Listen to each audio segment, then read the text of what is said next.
Meenakshi Academy of Higher Education and Research. Admissions open. Apply online.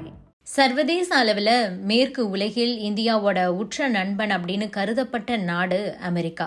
India Pakistan போர் வந்தா சீனா பாகிஸ்தான் பக்கம் நிற்கும், America India பக்கம் நிற்கும் அப்படின்னு தான் கருதப்பட்டது. ஆனால் அப்படிப்பட்ட அமெரிக்கா முக்கியமான நேரத்தில் இந்தியாவோட முதுகில் தான் குத்தியிருக்காங்க. இதனால அமெரிக்காவை உண்மையான நண்பனா கருதலாமா, ட்ரம்ப்பை நம்பலாமா அப்படிங்கிற சந்தேகம் டெல்லியில் இருக்கிற டாப் லெவல் வெளியுறவு அதிகாரிகளுக்கு வந்துடுச்சு. அதோடு வெள்ளை மாளிகையில் இந்தியாவிற்கு சாதகமான ஒரு பரப்பை அதிகரிக்க வேண்டும்ங்கிற ஒரு திட்டமும் டெல்லி அதிகாரிகளுக்கு வந்திருக்கான். அதாவது ட்ரம்ப்பை தேவையான நேரங்களில் இந்தியாவிற்கு சாதகமாக மாற்றக்கூடிய வகையில் அங்கே அதிகாரிகளை களமிறக்க டெல்லியில் இருக்கிற டாப் லெவல் வெளியுறவுத்துறை அதிகாரிகள் திட்டமிட்டு இருக்காங்களாம். அமெரிக்க அதிபர் டொனால்ட் ட்ரம்ப் இந்தியாவோட அரசியலில், இந்தியாவின் உள்நாட்டு விவகாரங்களில் தொடர்ந்து அத்துமீறி வருகிறாரோ அப்படிங்கிற ஒரு கேள்வி எழுந்திருக்கு.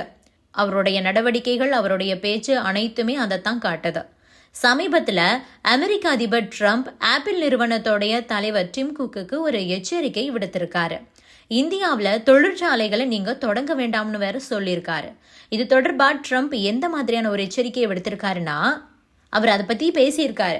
நேற்று டிம் குக்குடன் எனக்கு ஒரு சின்ன பிரச்சனை வந்துருச்சு. நான் அவர்கிட்ட சொன்னேன், நீங்கள் என்னோட ஃப்ரெண்டு, நான் உங்களை ரொம்ப நல்லா நடத்துகிறேன். ஆனால் நீங்கள் பல பில்லியனை இந்தியாவில் போயிட்டு முதலீடு பண்ணுறீங்க. இப்போது இந்தியா முழுக்க கட்டடம் கட்டுறதா நான் கேள்விப்பட்டேன். நீங்கள் இந்தியாவில் கட்டடம் கட்டுறதை நான் விரும்பலை. இந்தியாவை கவனித்துக்கொள்ள நீங்கள் விரும்பினா நீங்கள் இந்தியாவில் கட்டடம் கட்டலாம். ஆனால் நீங்கள் அமெரிக்க நிறுவனம் இல்லையா, இந்தியாவில் கட்டடம் கட்டக்கூடாது. ஏன்னா இந்தியா உலகத்துக்கே அதிக வரி விதிக்கிற நாடுகளில் ஒன்று. அதனால் இந்தியாவில் உங்களுடைய பொருட்களை விற்கிறது ரொம்பவே கஷ்டம். நீங்கள் பல வருஷமாக சீனாவில் கட்டின எல்லா பிளான்ட்டுகளையும் நாங்கள் பொறுத்துக்கிறோம். ஆனால் இப்போ நீங்கள் இந்தியாவில் கட்டுறதை நான் விரும்பவே இல்லை. இந்தியா அவங்களே கவனிச்சுப்பாங்க, நீங்கள் அமெரிக்காவை மட்டும் பாருங்க அப்படின்னுட்டு ட்ரம்ப் இப்படி ஒரு வார்னிங்கை டிம் குக்குக்கு கொடுத்துருக்காரு. இந்தியா தன்னுடைய இறக்குமதி வரியை குறைக்கவில்லை என்றால், அதாவது 100% குறைக்கவில்லை என்றால் இந்தியா மீது கூடுதல் வரி விதிக்கப்படும் அப்படின்னு ட்ரம்ப் சொல்லியிருக்காரு. ஆக அமெரிக்க அதிபர் ட்ரம்ப் நம்ம இந்தியாவுக்கு கொடுத்திருக்கக்கூடிய எச்சரிக்கை அப்படின்னு பார்க்கும்போது, நாங்கள் விரைவிலேயே பரஸ்பர கட்டணங்கள் அறிவிப்போம். ஏன்னா அவங்க எங்ககிட்ட கட்டணம் வசூலிக்கிறாங்க, அதாவது இந்தியா கட்டணங்களை வசூலிக்குது, அதனால நாங்களும் அதுக்கு ஈக்குவலாக கட்டணங்களை வசூலிக்க போகிறோம் அப்படிங்கிறது தான் அவர் கொடுத்திருந்த எச்சரிக்கை. அதன்படி தான் அவர் உத்தரவுகளையும் பிறப்பிச்சிருக்காரு. ஆக மொத்தம் இந்தியாவுடைய நிலையை பற்றி அவர் கருத்திலேயே கொள்ளலை. இந்தியா பாகிஸ்தான் போர் நிறுத்தத்தை ஏற்படுத்துறதுக்கு வர்த்தகத்தை நான் பயன்படுத்தினேன் ஒரு ஆயுதமா, என்னோட தலையீட்டுனால தான் இந்த தாக்குதலே நிறுத்தப்பட்டிருக்கு. நீங்கள் போரை நிறுத்தினாதான் வர்த்தகமே செய்ய முடியும், இல்லைனா முடியவே முடியாதுன்னு நான் சொல்லிட்டேன். 2 நாடுகளுமே நிறைய அணு ஆயுதங்களை வச்சிருக்காங்க.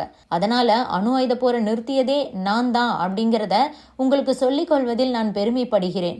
அந்த 2 நாடுகளும் அவங்களோட தீவிரத்தை புரிந்து கொள்ளக்கூடிய ஒரு வலிமை, ஞானம், உறுதி அவங்களுக்கு இருக்குது அப்படிங்கிற ஒரு நிலைப்பாட்டில் தான் இருந்தாங்க. ஆனால் கடைசி நேரத்தில் நாங்கள் தான் உதவணும், அந்த போரையே தடுத்து நிறுத்தணும் அப்படின்னு பேசியிருக்காரு ட்ரம்ப். சண்டையை நிறுத்தினா உங்களோட நிறைய வர்த்தகம் செய்ய போகிறோம் அப்படின்னுட்டு இந்தியாக்கிட்டையும் பாகிஸ்தான்கிட்டையும் சொன்னேன். போரை நிறுத்தலை அப்படின்னா நாங்கள் எங்களோட வர்த்தகத்தை மேற்கொள்ள போகிறதில்ல அப்படின்னு நான் சொல்லியிருக்கேன். அதனால் உடனடியாக அவங்க போரை நிறுத்திட்டாங்க அப்படின்னு பேசியிருக்காரு ட்ரம்ப். போரை நிறுத்துறதுக்கு அவங்களோட அதிகாரிகள் இந்தியா மற்றும் பாகிஸ்தான் கிட்ட பேசியிருக்கலாம். ஆனால் வர்த்தகத்தையே நிறுத்திடுவேன் அப்படின்னு சொன்னதா பேசியிருக்காரு ட்ரம்ப். ஆக இந்தியாவை பற்றி அனாவசியமான கருத்துக்களை தொடர்ந்து பேசிக்கிட்டே இருக்காரு ட்ரம்ப். இந்தியா பாகிஸ்தான் போர் நிறுத்தம் தொடர்பாக இந்தியா பாகிஸ்தான் இடையே நடக்கக்கூடிய போரை நிறுத்தணும் அப்படின்னுட்டு அமெரிக்க அதிகாரிகள் பேசினாங்களோ தவிர வர்த்தகம் பற்றியெல்லாம் அவங்க எங்கேயுமே பேசவில்லை அப்படின்னுட்டு இந்திய வெளியுறவுத்துறை ஏற்கனவே விளக்கம் கொடுத்துருக்கு. அப்படி விளக்கம் கொடுத்ததுக்கு அப்புறமும் கூட மறுபடியும் ட்ரம்ப் அதே வார்த்தையை வச்சு பேசிட்டு இருக்காரு. சவுதி முதலீட்டாளர்கள் மாநாட்டில் கூட போரை நிறுத்தினது நான் தான், வர்த்தகத்தை நான் முன்னிறுத்தி அந்த போரை நிறுத்திட்டேன் அப்படின்னுட்டு அங்கேயும் பேசியிருக்காரு. ஆக இந்தியாவை பற்றி தொடர்ந்து அனாவசியமான கருத்துக்களையே சொல்லிக்கிட்டு இருக்காரு. இதனால ட்ரம்ப் மேல ஒரு நம்பிக்கை இல்லாத தன்மை இப்போது அதிகரிச்சிருக்கு. உலக நாடுகள் அனைவருக்குமே இப்படிப்பட்ட ஒரு எண்ணம் கிளம்பி இருக்கு அப்படின்னா இந்தியாவுக்கு அதுல ரொம்ப அதிகமாகவே இருக்கு. அதனால தான் முக்கியமான நேரங்களில் அமெரிக்காவை நம்பக்கூடாது அப்படிங்கிற ஒரு முடிவுக்கே நம்ம இந்தியா வந்துட்டாங்க. தற்போது அதற்கான வேலைகளிலும் கூட ஈடுபட்டிருக்காங்க நமது மத்திய அரசு.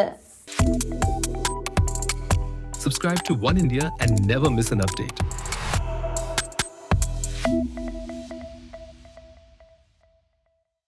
Meenakshi Academy of Higher Education and Research. Admissions open. Apply online.